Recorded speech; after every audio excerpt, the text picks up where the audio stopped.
So welcome to Copenhagen. I'm Jason Smart and I'm here in the Danish capital to show you around some of the top sights.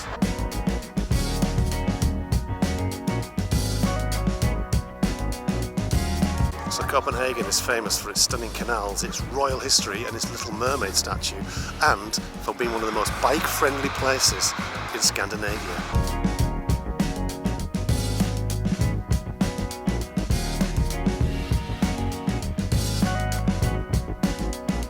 Before we do a tour of the capital, let's go back to Malmo, across the water, where I began my journey this morning.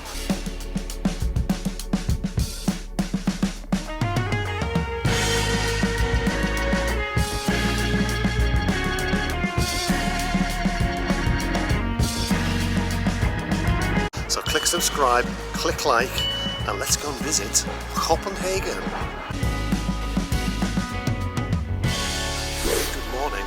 Malmo Central Station, and today I want to get a train to Copenhagen. I bought the ticket online and it cost me €21.43, but I upgraded to first class to see what that's like.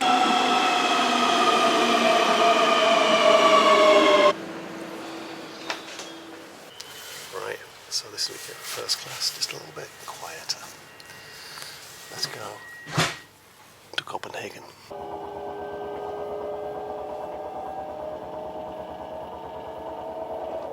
Right, we're on the famous bridge that connects both of these countries. Without this trip would have been much harder. And there in the distance, Denmark. Copenhagen. Right. Let's drop my stuff off at the hotel and then go out and see some of the sights. I booked this hotel last week because it was one of the cheaper options. It was still expensive. I think it was about £80 for one night. And when I went just to check in there a few minutes ago, the lady said, "You haven't got a booking?" I went, "I have, look." I showed her and she went, "No, you've booked it for July." I was like, oh my God, what an amateur error. So she said, "There are no more rooms." And she said, "And the hotel prices in Copenhagen now are insane. There's some sort of eco conference going on, so all the rooms have been fully booked." Eventually she found me one room at this hotel, £210. I'm not joking. Look at the room I've just paid for, £210. It might be the most expensive room I've paid for, and it's, well, look, there's the shower, standing there. What a disaster. Like I've been pillaged by the Danes. Anyway, let's try to forget about it and enjoy Copenhagen. It's beautifully clean. What have you got on your head? And here's the outside of Tivoli Gardens. It's just like an amusement park, really. But yeah, you can see everything there. Doesn't seem to be many people on it at the moment. And look at some of the acts playing Tivoli. Black Eyed Peas, Bryan Adams, James Morrison, Aqua. Remember Aqua? Wow. But here is City Hall. Nice statue there. Clock's chiming out because it is 12 o'clock, lunchtime. That sun is so bright.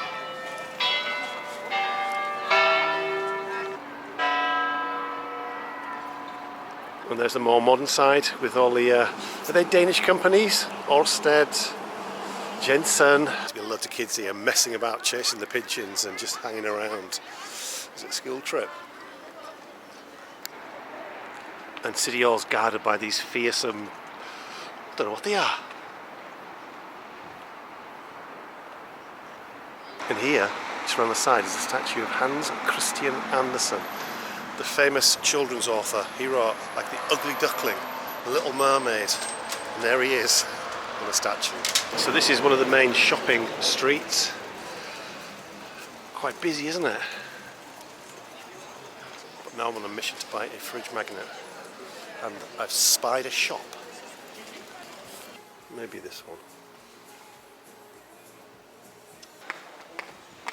Right, I'm heading to something called the Round Tower. And there it is, built in the 17th century as an observatory by King Christian IV. So inside it, there's no steps, just like a curling ramp going all the way up. And the king said it had to be of such strength and breadth that it was possible to go up and down it on horseback or by carriage. 60 kronor, please.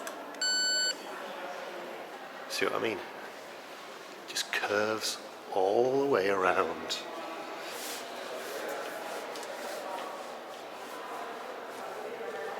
Knackered.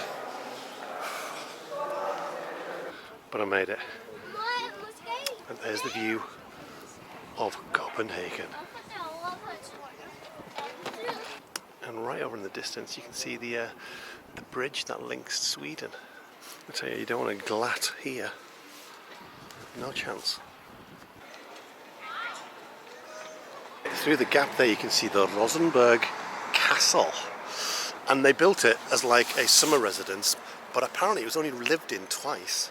And that was in an emergency situation. The first one was when their proper palace burnt down, and the second one was when the British attacked Copenhagen. The British attacked Copenhagen because they thought that the French might steal the Danish navy, so they decided, let's just blow them all up. Does look grand though, doesn't it? This guy looks like a happy Dane, doesn't he? Very wistful look. Look at these all standing to attention with the big furry hats, and a bunch over there with some drums. So yeah, it's nice in here, just coming into the gardens, having a look around. Definitely worth it. Right, I'm just coming to one of Copenhagen's most famous sites, if not the most famous, but look at this on the wall. Wow, it's amazing. Just on the side of this building. Do you know what I discovered? Even though I've been here before, the map, when you look at it, everything looks like it's really close by to each other, but they're all so spread out, every single one of them. And here we are, Nyhavn, I think I pronounced it, but means new harbour. And they look fantastic. People say it's a bit of a tourist trap because everything's overpriced, but it just looks so gorgeous, doesn't it? Look at all of those buildings. So back in the day, this was like obviously the harbour where all the ships used to come, all the traders, and as such it was a place of disrepute, you know, prostitution, sailors, they went hand in hand, and it was a really rundown area at one point until eventually they realised it looks really nice and they redeveloped it, and it is where it is today. Now, probably the most picturesque part of Copenhagen.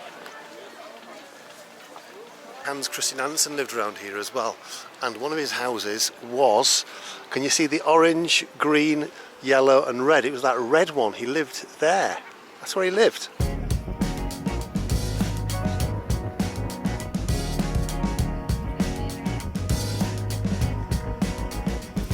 So just along from New Harbour is the King's New Square, and it's dominated in the middle by a statue of King Christian V. I wonder what he'd think of a Rolex building behind him.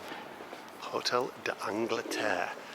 I'm going to try to find out how much a night in that hotel costs tonight, you know, with the conference going on and everything booked up. Well, it says here there's one room available, £2,499 British pounds for one night. Right, let's book it, let's go.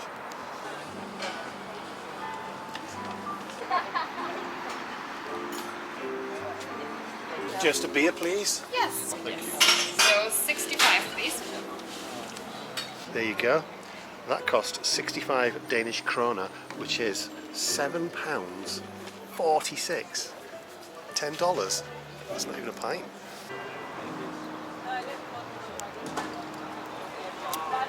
It is probably the best lager in the world, after all. So I've just finished my beer, and now I'm just near the theatre. That looks good, doesn't it?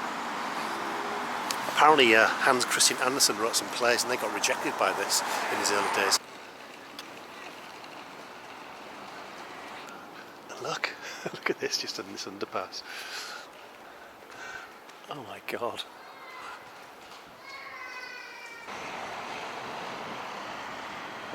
This is Christianberg, and it's the Parliament building. It's where the president do all their deeds, and they must be doing a good job because Denmark is one of the happiest countries in the world, isn't it? King Frederick, I think the 7th. He's got a nice beard. Right, I'm going to cut through this archway, see what we find. I like all the Danish flags around the side, and over here is the symbol of Sweden, I think. Look at the sleek lines of those buildings, and then you come to these ones. 1769. I think I prefer these ones. Right, I've just come to a really busy part of Copenhagen, and I'm going to head to this really fantastic looking church. I've just seen this spire. This is down here. Are you ready for this? Are you ready? Here you go. Look at that spire. It's the Church of Our Saviour. Oh well, that's that then.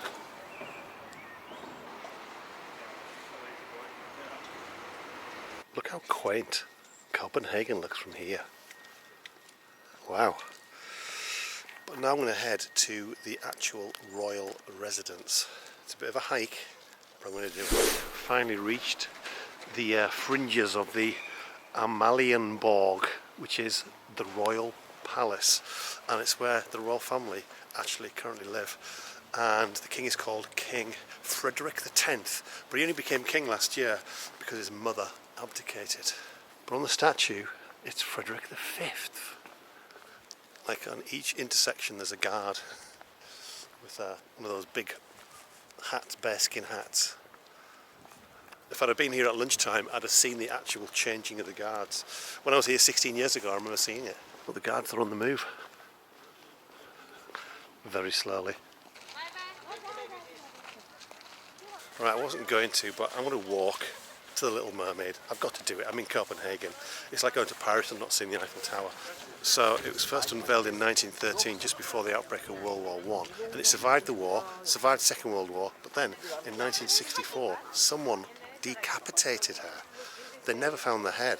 Imagine someone lobbing the top off Big Ben or scratching the eyes of the Mona Lisa out. That's what it was like. So anyway, they recast a new head, stuck it on. 20 years later, someone chopped her arm off, but they found the arm and welders reattached it.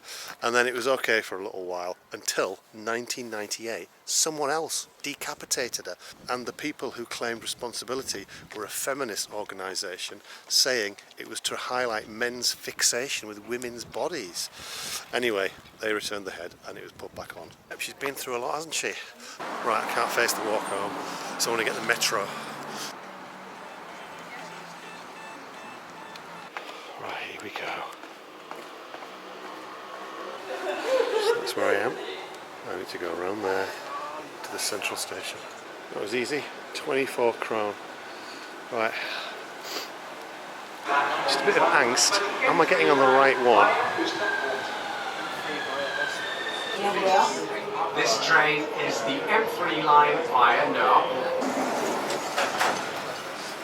It was the wrong one. Right, let's get on the right train. Right, made it, safe and sound. So that's it. Goodbye from Copenhagen for now. Tomorrow, though, I'm going to go to Christiania, Freetown. It's sort of a hippie commune in the city. See you there.